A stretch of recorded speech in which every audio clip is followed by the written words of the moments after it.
అలాంటిది ఉంటే అసలు ఆ పిటిషన్ని స్వీకరించి అసలు ఈ విచారణలు కానీ లేదా దాని మీద ఉన్నటువంటి వాటి అన్నిటి తప్పుపెట్టి కొట్టేసేవాళ్ళు కదా. ఇక దాని మీద విచారణ కూడా అవసరం లేదు అని చెప్పేవాళ్ళు కదా. కానీ ఇప్పుడు సిట్టు విచారణ సరిపోతుందా, లేక కేంద్ర దర్యాప్తు సంస్థలతో కూడిన విచారణ అవసరమా, లేదా స్వతంత్ర ప్రతిపత్తితో కూడిన విచారణ అవసరమా అన్నారంటే ఇది ఇంకా బలమైనటువంటి కేసు లేదా బలమైనటువంటి విచారణ జరగాలి, ఇంకా దృఢమైనటువంటి విచారణ జరగాలి అని చెప్పని భావించి ఉండొచ్చు కదా. అది కదా జరిగింది.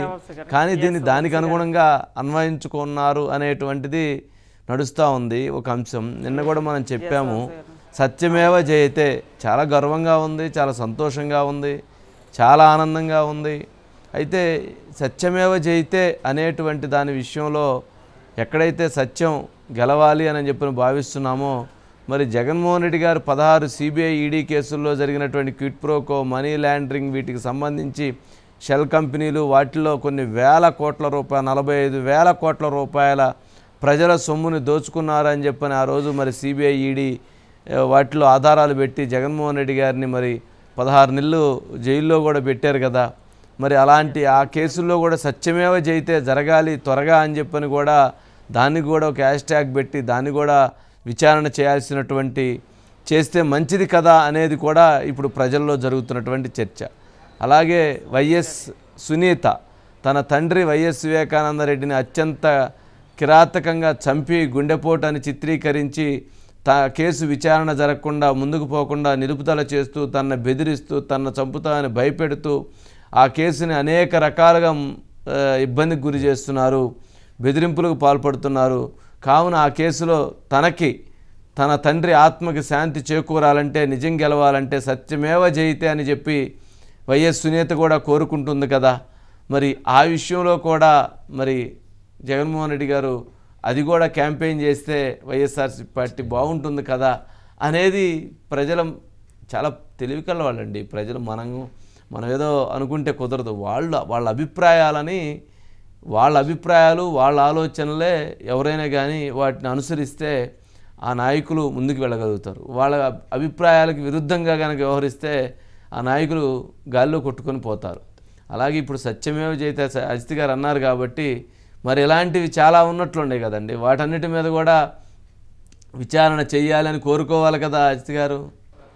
వంశీ గారు, అందులో ఇక్కడ ప్రధానంగా చంద్రబాబు నాయుడు గారు ఆ రోజు అన్నది కూడా తిరుమల తిరుపతి దేవస్థానానికి సంబంధించి ప్రక్షాళన జరగాలి, ఇక్కడ ఇది జరిగింది అనేది రిపోర్ట్స్ వచ్చినాయి, ఇందులో ఒక కల్తీ జరిగిందని రిపోర్ట్స్ వచ్చినాయి కాబట్టి దీని మీద దర్యాప్తు చేయాలి అనేది ఒక శాసన వ్యవస్థ. ఎందుకంటే శాసనాలు చేయాల్సింది వాళ్ళు కదా వంశీ గారు.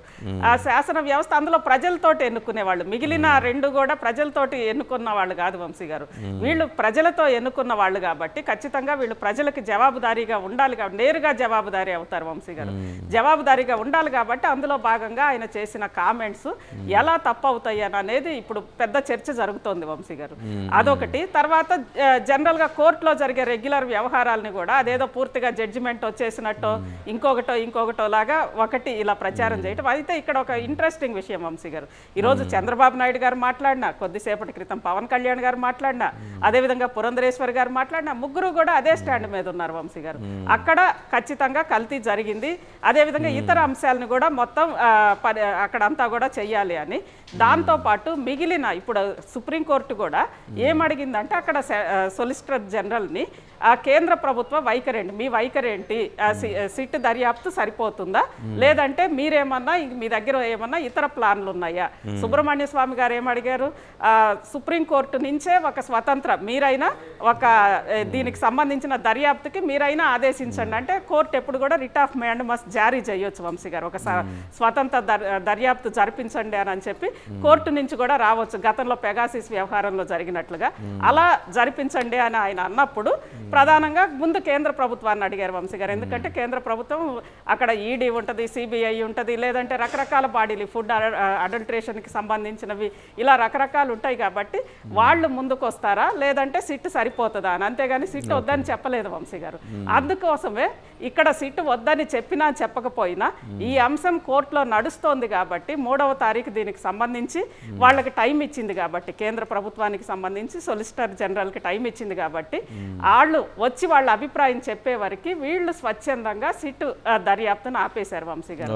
అంటే న్యాయస్థానంలో ఎక్కడ న్యాయస్థానం వద్దని చెప్పలేదు, దర్యాప్తు ఆపండి అని చెప్పలేదు కరాఖండిగా. అయినప్పటికీ కూడా అక్కడ జరుగుతోంది కాబట్టి న్యాయస్థానంలో జరుగుతోన్న ప్రక్రియని, న్యాయస్థానం ఆదేశాలు కూడా కదా వంశీ గారు, న్యాయస్థానంలో జరుగుతోన్న ప్రక్రియని గౌరవించి ఇక్కడ సిట్ దర్యాప్తుని ఆపేశారు వంశీ గారు. అది ప్రస్తుతం జరుగుతున్న అంశం.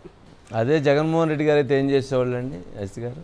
ఎస్, అసలు ఆదేశాలనే తీసి అవతల కొట్టినవి చూసాం కదా వంశీ గారు. గతంలో బైండ్ ఓవర్ కేసులు వద్దంటే టీచర్స్ మీద బైండ్ ఓవర్ కేసులు, అదేవిధంగా రాజద్రోహం కేసులకు సంబంధించి వరుసగా నోటీసులు ఇచ్చి అరెస్టులు చేస్తూ ఉంటే వాటికి వద్దన్న తర్వాత రఘురామకృష్ణరాజు గారికి సంబంధించి ఎన్ని ఆదేశాలు వచ్చినాయి వంశీ గారు, వీటన్నిటిని మించి వివేక హత్యకి సంబంధించి వంశీ గారు.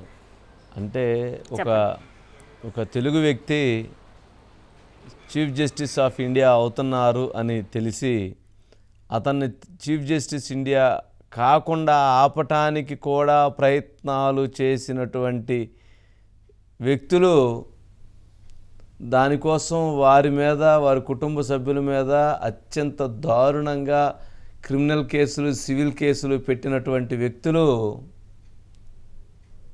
మరి ఈరోజు సత్యమేవ జయితే అని అంటే పాపం ఆ సత్యం ఎక్కడ భయపడుతుందో, ఎక్కడ ఆ సత్యం కంగారు పడిపోయి బయటికి రాకుండా ఆగిపోతుందో అనే ఆందోళన కూడా ప్రజల్లో కలుగుతూ ఉంది.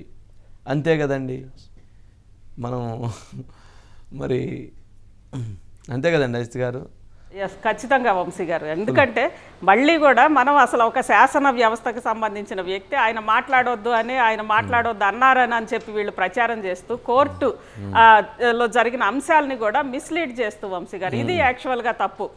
కోర్టులో జరిగిన వాదనలని మిస్లీడ్ చేస్తూ విపరీతంగా ప్రచారం చేసి ఒకవైపు చేసేది మిస్లీడ్, కానీ సత్యమేవ జయితే అని చెప్పి ట్యాగ్ లైన్, ఈ రెండు చేస్తూ అసలు అంటే ఇక్కడ ఆగింది కూడా ఓన్లీ ఇంకా నడుస్తోంది. రేపు 3వ తారీఖు ఏం చెప్తుందో తెలియాలి వంశీ గారు కోర్టు, అప్పుడు కానీ మాట్లాడడానికి వీల్లేదు.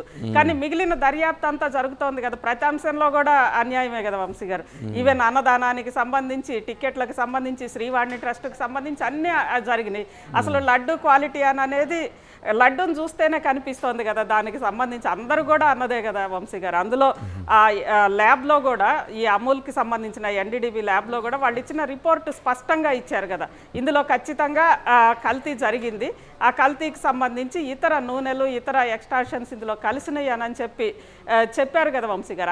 అయినా ఇంకా కోర్టులో జరిగిన దాన్ని ఇంకా ప్రచారం చేస్తున్నారంటే, ఇప్పటికే మొన్న ఏం జరిగిందో చూశారు, జగన్ గారు అక్కడికి వస్తామంటే ప్రజలు ఎలా అభిప్రాయపడ్డారు. ఇంకా అసలు దేవుడికి ఎందుకు వీళ్ళు దూరం ఇలా అవుతుంది, దేవుడిని రాజకీయాల్లోకి ఇంకా ఎందుకు లాగుతున్నారని అనేది ఇక్కడ వంశీ గారు. ఎస్ అండి, మరి చూద్దాం. మరి ప్రజల మనోభావాలకి ఎక్కువ ఇంపార్టెన్స్ ఇవ్వాలి. కానీ మరి మనం అన్నట్టు ఏదైతే ఈ చట్టాలకి ఇటు మనం గౌరవిస్తాం అంటున్నాం, కానీ ప్రజల మనోభావాలను కించపరిచి సంఘటనలు జరుగుతున్నప్పుడు మరి స్పందించకుండా ఎలా ఉంటారండి? మరి ఆ విధంగా అంతే, అది ఇబ్బందికరమైన అంశం కదా. ఎవరు మాట్లాడినా ప్రజల అభిప్రాయాలకు అనుగుణంగా మాట్లాడటం, లేదా ప్రజల అభిప్రాయాలని వ్యవస్థలకు తెలియజేయటం, అది రాజకీయ వ్యవస్థలు కావచ్చు, కార్యనిర్వాహక వ్యవస్థ కావచ్చు, న్యాయ వ్యవస్థ కావచ్చు, ఏ వ్యవస్థలకైనా తెలియజేయటం అనేటువంటిది మీడియా బాధ్యత. అంతేగాని ప్రజల అభిప్రాయాలకు భిన్నంగా మనం మాట్లాడామనుకోండి, దాన్ని వ్యతిరేకిస్తారు, అది మనల్ని స్వాగతించరు. ప్రజల మనసుల్లో ఉంది, ప్రజలు దేని గురించి చర్చించుకున్నారు, వాళ్ళ అభిప్రాయాలు ఎలా ఉన్నాయి, వాళ్ళ ఆలోచనలు ఎలా ఉన్నాయి, అలాంటి వాటిని మనం వ్యక్తం చేసినప్పుడు ప్రజలు మనల్ని స్వాగతిస్తారు. అంతే. ఇప్పుడు మనం కొంతమంది సజెషన్స్ ఇట్లా కాదండి ఇది అని చెప్తారు, ఎస్ మనం దాన్ని తీసుకోవాలి, దాన్ని స్వాగతించాలి. అలాగే వ్యవస్థల్లో కొంతమంది తప్పులు చేసినప్పుడు ఆ వ్యవస్థలో మనం చెప్పినటువంటి అంశాలను వాళ్ళు కూడా ఫాలో అయ్యి వాటికి సంబంధించి సరి చేసుకోవాలి.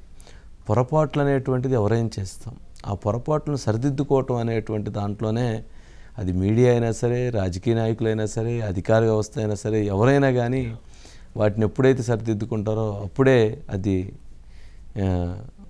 ముందుకు వెళ్ళేటువంటి పరిస్థితి ఉంటుంది, గొప్పగా ఉండేటువంటి పరిస్థితి ఉంటుంది. లేదంటే ఏమవుతుంది, కింద పడిపోతారు. నెక్స్ట్